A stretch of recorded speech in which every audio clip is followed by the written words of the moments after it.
What we're looking at today is the R-Class Zeppelin from World War I. Now, throughout the early 1900s, the Zeppelin Company, which was named after its founder, Ferdinand von Zeppelin, had been producing rigid structure airships. These were a major factor in early aviation history, with Delag becoming the first business in the world to use the modern commercial airline business model for passenger transport, all the way back in the early 1910s. The military potential of rigid structure airships was immediately obvious, and when the First World War broke out, military airships, more casually just called Zeppelins, formed a major part of the German air operations.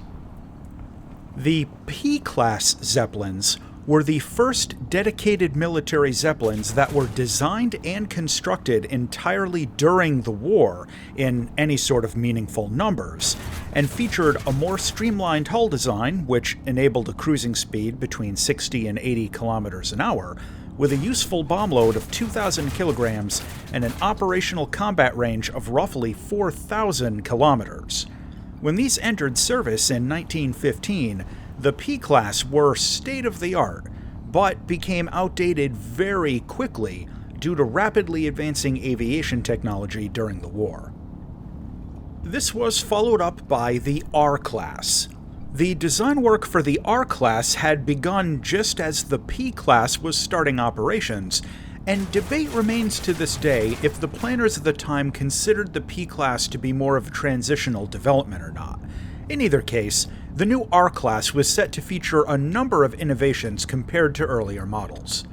First and foremost, fresh aerodynamic theories were put into practice and were paired up with some more advanced structural elements to provide a shape that would be stronger and more streamlined than the P-Class. The hope was that this would increase speed and range while allowing greater payloads, more engines, more fuel, and so on. The engine layout was also new, and actually changed a few times among individual examples of the R-Class. They either had 5 or 6 engines, depending on the individual airframes, which were mounted in the front and rear gondolas, as well as in dedicated engine cars mounted amidships.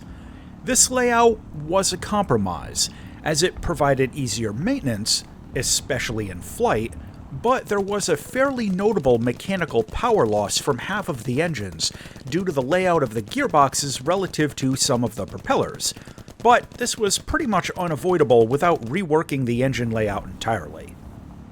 It was considered an acceptable compromise as the power loss wasn't estimated to make much of a difference in the overall performance of the Zeppelin. For crew, the R-Class generally carried between 18 and 25 enlisted and officers, but some missions or individual airframes required different crew complements. For example, longer-range maritime patrols generally carried more crew to allow for more relief shifts. It really is worth the reminder that the military operational doctrine of the time around the Zeppelins treated them more like airships than airplanes, and that extended to concepts like crew rotations. The defensive armament was generally 10 or 11 machine guns mounted in positions providing coverage in almost all directions, but this too comes with some asterisks and caveats. One of the main things I really want to stress is that despite the R-Class Zeppelins being a standardized design on paper, the individual airframes often saw fairly significant modifications, either to try and improve performance generally, or to allow them to perform specific individual missions more effectively. This was especially true later in the war after advances in Allied air defenses, both the interceptor planes becoming more capable and better tactics being used to counter the Zeppelins. For example, sometimes a lot of weight was removed to increase the cruising height, and this often meant smaller bomb loads, less fuel, removal of a couple of the defensive gun positions, and so on. These sort of modifications actually ended up happening almost as soon as the R-Class entered service in mid-1916, as early operations were, frankly, kind of a disaster. About half of all R-Class Zeppelins built were shot down in combat or lost in accidents by the middle of 1917. And when you consider that the total production run was only 17 airframes, those losses are pretty bad. In fact, no fewer than 5 of them were lost in combat before the end of 1916, which is a pretty poor showing for a new class of Zeppelins that were supposed to be major improvements over the earlier models. The reality of the matter is, in my opinion anyway, simply that the R-Class were a victim of bad timing.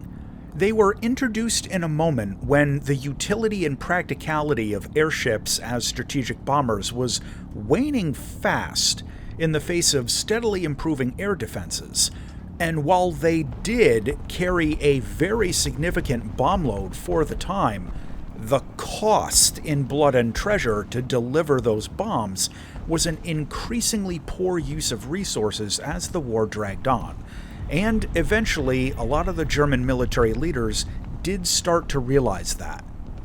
Again, in my opinion, the biggest contributions of the R-Class were the introduction of some fairly meaningful advances in airship construction technology that were in use for years after the war, and their use to inflict fear on the British population.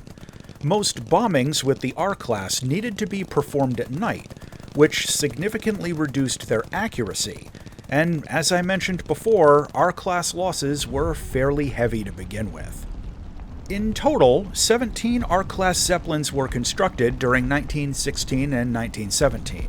Most were destroyed during the war, either in combat or in accidents, but 4 of them survived and were transferred on to other nations before eventually being decommissioned themselves. As always, thanks for watching, and if you enjoyed this video, check out this other one.